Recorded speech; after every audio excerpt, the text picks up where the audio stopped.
Olá, amigos queridos da TV Nova Luz e demais redes associadas.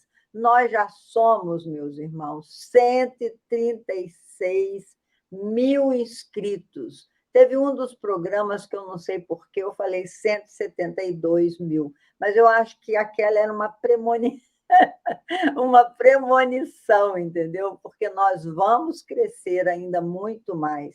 E com a sua ajuda, você pode compartilhar cada programa nosso que você gostar, de qualquer um dos programas da TV Nova Luz, e você estará nos ajudando nesse trabalho grandioso de iluminar os nossos dias. Nunca precisamos tanto de luz conforme agora, nesses anos de transição. Como é triste ver os nossos irmãos ainda realizando guerra, como é triste ainda saber que existe a fome no mundo, e nós estamos aqui de corações unidos para pedir a Jesus misericórdia para cada um de nós, para que a gente não venha repetir os mesmos equívocos do passado, quando andávamos tão distraídos pelas ilusões do mundo. O programa de hoje vai falar de um tema importantíssimo para a nossa vida, que é a questão da escolha. Você, eu, nós, todos nós escolhemos o nosso destino. Por isso existe o círculo vicioso da dor e o círculo virtuoso do amor, porque todas as nossas ações têm consequência. Vamos lá, Belete, vamos falar dessa beleza que é escolher com tranquilidade, sim, escolher com inteligência, escolher com sabedoria. Cadê o Belete? Oi, estou aqui. Boa noite a todos. Sejam todos muito bem-vindos. É uma alegria estar aqui de novo reunido. E esse assunto, né, Leila, realmente ele é muito importante, porque normalmente nós estamos fazendo escolhas ainda voltado com crenças íntimas que estão no nosso inconsciente. E muitas vezes a gente não se dá conta, não tem consciência das escolhas que estamos repetindo. E o pior, ficamos repetindo as escolhas, imaginando que vão ter resultados diferentes, e não vamos conseguir. Esse assunto, na visão espírita, a visão espírita traz muita luz, a reencarnação traz muita luz sobre isso, porque muitas vezes nós estamos repetindo decisões, crenças íntimas, que foram nascidas em momentos desorganizadores, momentos traumáticos desta vida ou de outras existências, e nós inconscientemente estamos repetindo as mesmas escolhas. Na nossa visão da regressão, a gente vê esses personagens, esses egos do passado, interferindo nas nossas decisões hoje. Nós, infelizmente, tendemos a repetir os mesmos modelos. Então, é preciso trazer, como diz Jung, do inconsciente para o consciente para poder começarmos a fazer opções diferentes. É isso que nós precisamos, fazer opções diferentes para termos um futuro diferente, um resultado diferente, um caminhar diferente, né? E mais leve, mais tranquilo. Como você falou, decisões mais acertadas, decisões mais pensadas. Pararmos de reagirmos e agirmos. Nós vivemos ainda muito no modo de reagir, né? É verdade, a gente reage sempre, como você falou, movidos por essas crenças armazenadas no nosso psiquismo, personagens, outras que não nós mesmos, né? Tivemos outras personalidades que ainda interferem na personalidade atual e que a gente não toma consciência disso. Poxa, eu estou agindo do mesmo jeito. Como é que eu posso fazer diferente?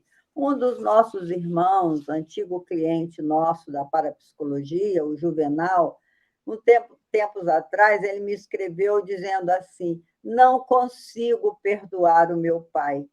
Ele foi muito cruel comigo, no momento que eu mais precisava do seu apoio. Por isso, não aceito nada, nada mais que venha dele. Eu sei que ele sofre também, porque diz que já se arrependeu. O que eu posso fazer? Acabo sentindo uma enorme pena de todos nós envolvidos nesse processo.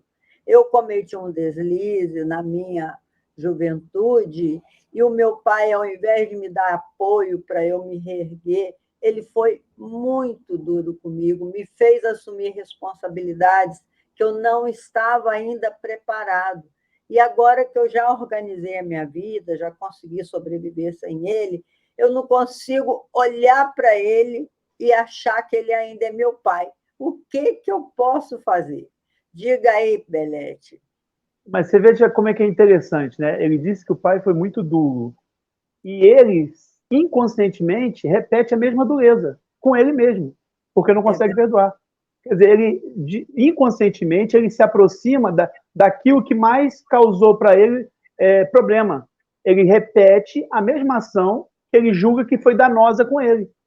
E muitas vezes a gente está fazendo isso e não se dá conta. Nós estamos repetindo aquilo que nos algeriza, aquilo que a gente não, que a gente julga, inclusive, que foi um problema, surgiu aquele tipo de comportamento que nós reparamos no outro, muitas vezes, principalmente na questão dos pais, a gente está repetindo isso inconscientemente.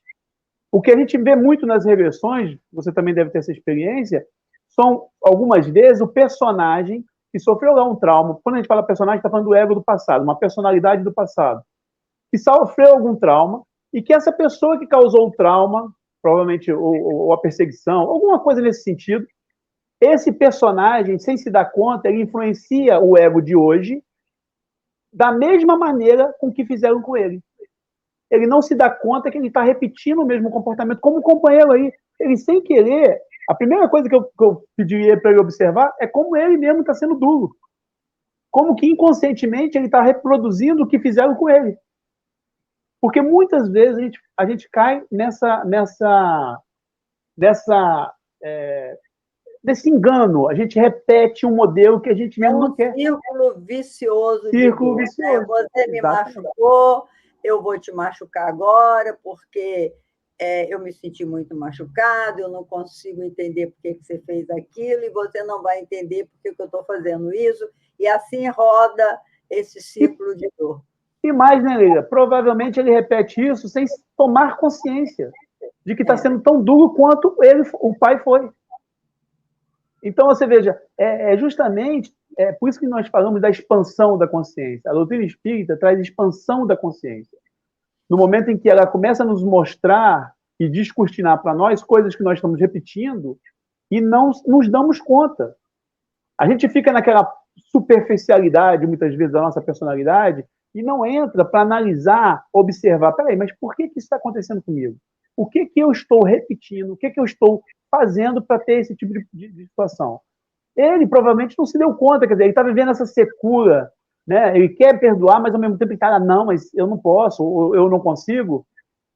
Inconscientemente, eu tenho certeza que se ele estivesse ouvindo, ele provavelmente assim, pô, mas eu estou repetindo. Ele tomaria até um susto. Como assim eu estou repetindo? E a gente não se dá conta disso. A gente, às vezes, repete inconscientemente o que passamos. Então, a gente precisa expandir a consciência para começar a auto-observação. E aí, a gente começa a entender as palavras evangélicas. Quando Cristo fala do orar e vigiar, ele está falando de nos vigiar, não é vigiar o outro, não, né? Muitas vezes a gente gosta de vigiar os outros, né? Mas, na verdade, é nos vigiar, é nos observar nesse sentido. Questionar-se. Peraí, mas se eu estou tendo esse resultado, o que foi que eu fiz? É fazer aquela reengenharia, né? Voltar ao caminho contrário. Peraí, se eu estou tendo esse tipo de resultado, o que eu estou repetindo que continua me dando esse mesmo resultado? E ele, nesse processo, quando a gente começa a se observar, a gente abre espaço dentro da gente até para entender melhor o outro, porque se eu faço isso inconscientemente, como ele está repetindo a dureza do pai, quer dizer, começa a ficar mais claro por que talvez o pai tenha feito daquela forma. Provavelmente passou por algo tão duro ou mais duro do que como ele agiu com o filho. E aí você começa a expandir a sua compreensão e ter capacidade de entender um pouco mais a situação do outro, né? Isso também, sabe, Marcelo, eu acredito que é calcado nessa imagem que a gente faz dos pais. A gente cria uma expectativa enorme do pai herói. Aliás, a gente tem esses arquétipos também, né? O meu pai é um herói, o meu pai não pode errar, o meu pai ele me amparou, ele é um gigante. Até quando a gente é pequenininho, o pai realmente é um gigante, né? O pai nos pega no braço, nos leva para o alto, nos coloca no chão. Então, o pai é aquela coisa que a gente cria uma expectativa muito grande das ações do pai. Então, quando um pai toma uma atitude que realmente assusta, especialmente se o filho foi muito mimado, e o pai toma uma atitude que sacode as estruturas dele, né? A decepção é tão grande que ele entra nesse processo de profunda dor.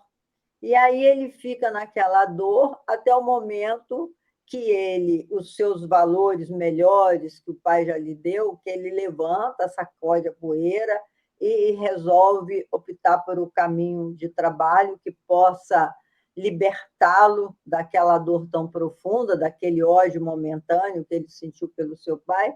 E aí ele segue vida fora, achando que, já que eu não precisei do pai naquele momento, e quando eu precisei ele não soube me socorrer, agora eu não quero mais saber dele, né? É uma atitude assim... E aí repete o mesmo comportamento, né? Desculpa, mas... bem infantil, né, Marcelo? Porque, veja bem... Inconsciente. Hoje nós sabemos que todos esses momentos de tristeza que a gente armazena, essa mágoa que a gente alimenta, tudo isso faz muito mal para a gente mesmo, em primeiro lugar.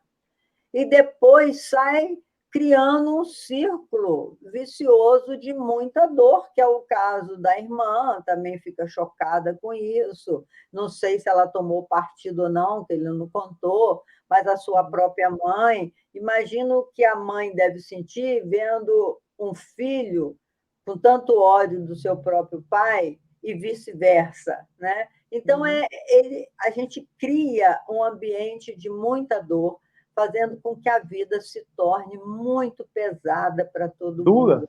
Dura. Para que isso, meus irmãos? Para que transformar uma vida num peso desse, se é tão mais simples a gente compreender o momento? Não existe ninguém perfeito.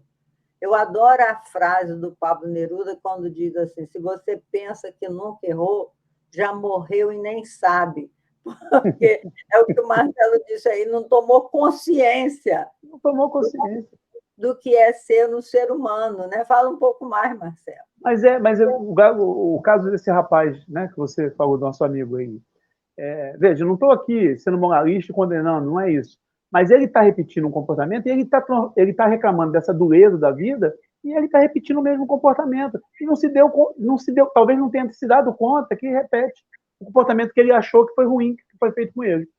E a gente, nesse aspecto de pai e mãe que você falou, eu ia até te pedir uma licença, porque eu, particularmente, com essa visão nossa reencarnacionista, parto do princípio, isso é uma ideia minha, tá? Pai e mãe, o pessoal fala muito que pai e mãe traumatiza a gente, né? Na verdade, pai e mãe é quase que um dever, entre aspas, na minha visão, eles tocarem em conteúdos que eu trago. Nós fomos colocados com pais e mães, ou até sem pais e sem mães, para que os conteúdos que eu trago na minha alma sejam evocados, para que eu trabalhe esses conteúdos. Então, veja, em vez de serem culpados de estarem criando trauma, na verdade é quase que um dever tocar ou tangenciar os conteúdos que eu trago. Esse pai, por exemplo, trocou um conteúdo de uma dureza que ele trazia em si, que ele percebeu no pai, mas não se deu conta nele ainda, provavelmente. Então, em vez da gente, o próprio Freud, né, dizia que mãe traumatiza e pai traumatiza, eu acho que é o inverso. Nós já viemos com eles para que eles realmente toquem naqueles conteúdos que eu trago. Para que eu trabalhe esses conteúdos, para que eu entre em contato com esses conteúdos que eu trago, os traumas do passado, as crenças do passado, esses valores que eu ainda trago, essa forma de estar no mundo, de interagir com o mundo, de ver o mundo, é quase que, quando a doutrina espírita nos fala que você está na família perfeita, é perfeita no sentido de tocar os teus conteúdos. Não quer dizer que ela é perfeita de ações, mas ela vai ser perfeita, ela é perfeita para o momento evolutivo que você se encontra.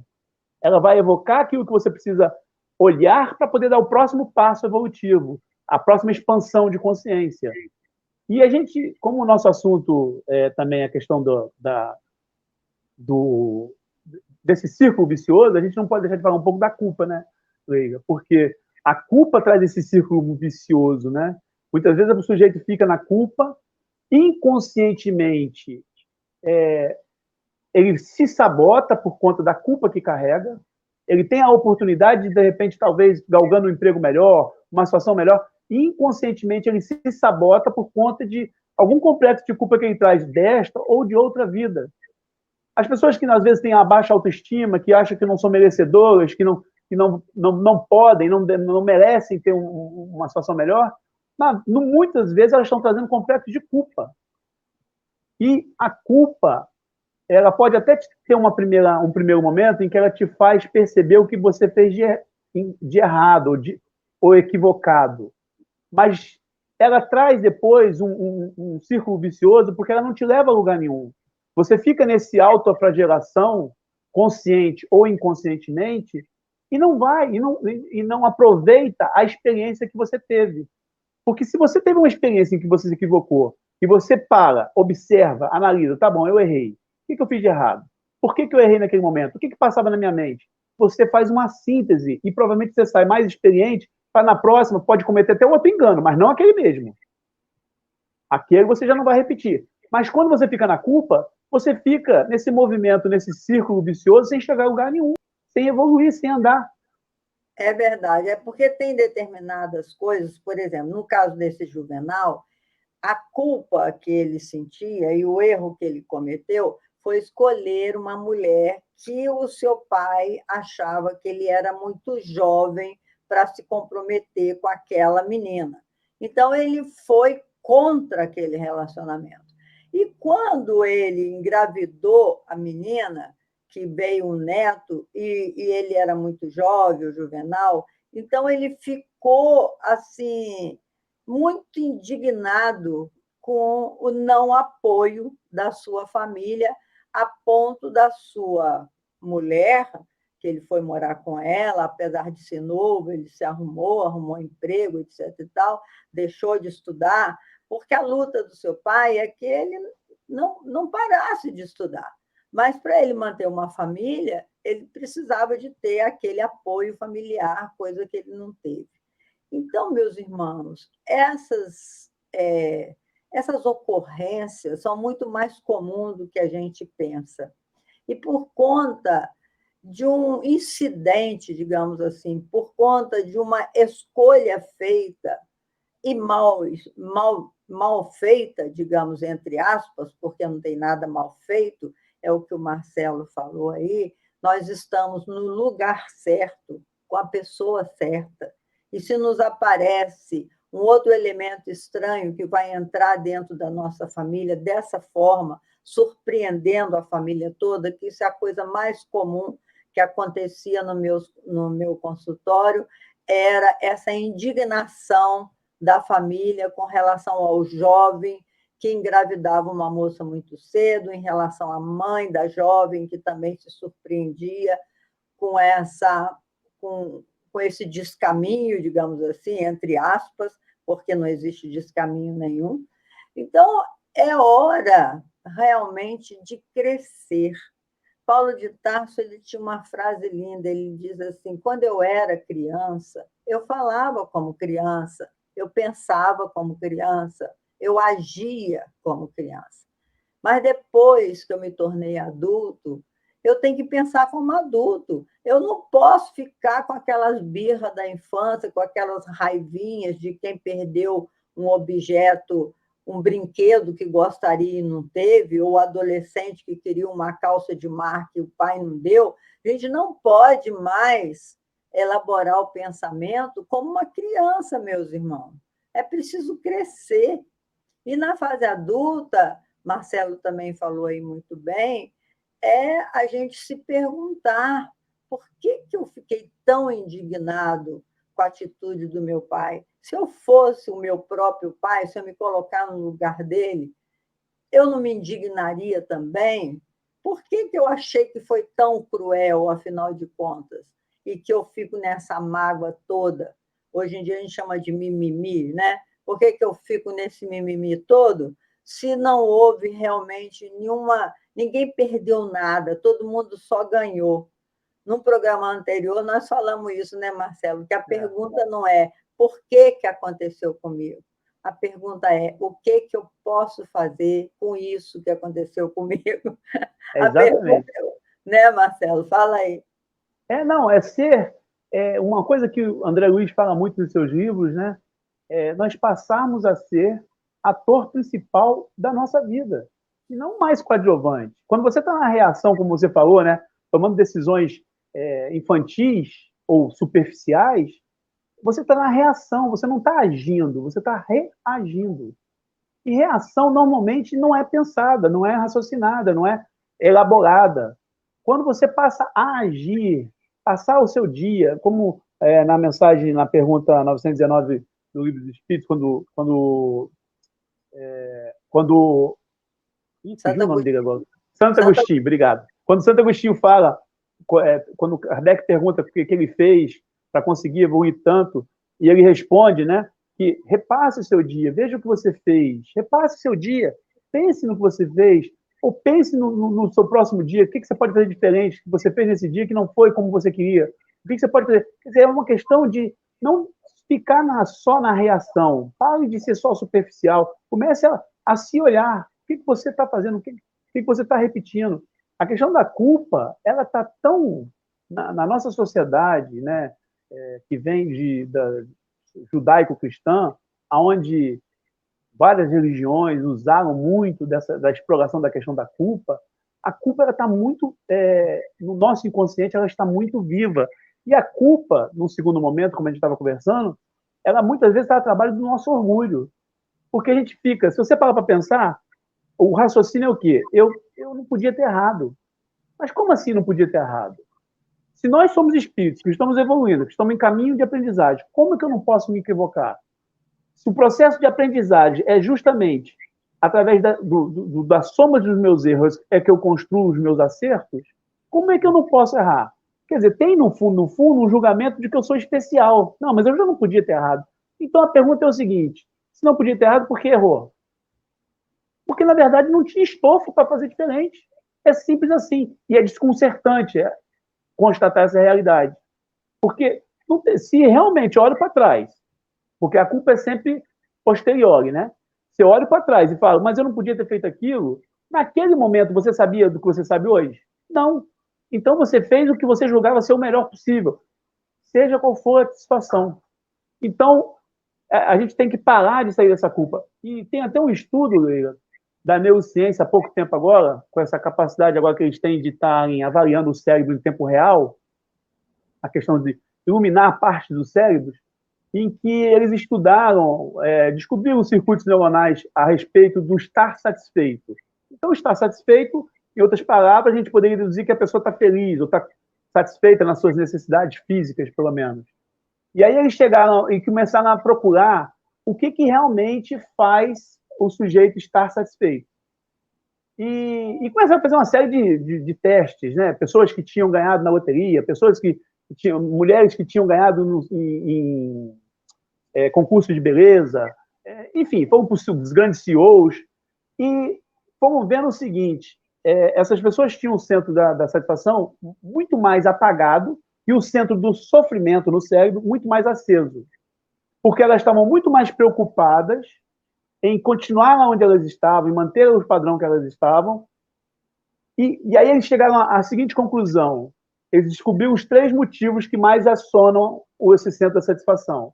Por incrível que pareça, o terceiro motivo, é até desconcertante, é justamente nós ficamos satisfeitos quando estamos sofrendo. Por quê?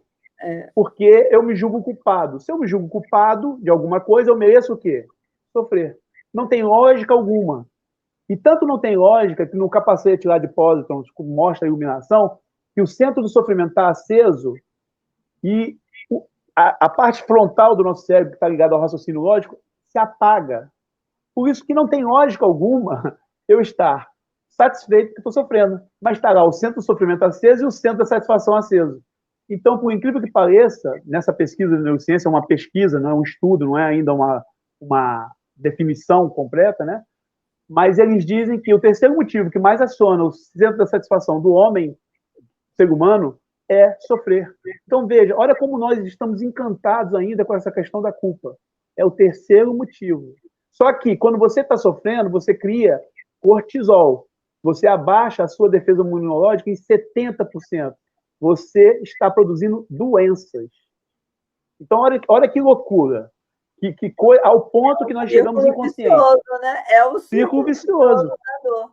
Agora, o mais incrível, se me permite, só para completar, os dois primeiros motivos, o segundo é se superar, o terceiro é aprender.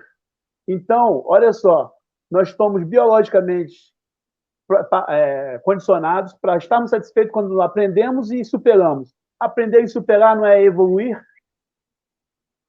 Biologicamente, os dois motivos que mais fazem nós estarmos satisfeitos é evoluir. Olha que constatação da medicina, tá? Não é mais do campo religioso. E o que dificulta é essa culpa realmente, porque nós passamos mais de 1.500 anos, por isso que eu digo, as crenças muitas vezes precisam ser examinadas. Nós passamos mais de 1.500 anos acreditando que a gente nascia com pecado original.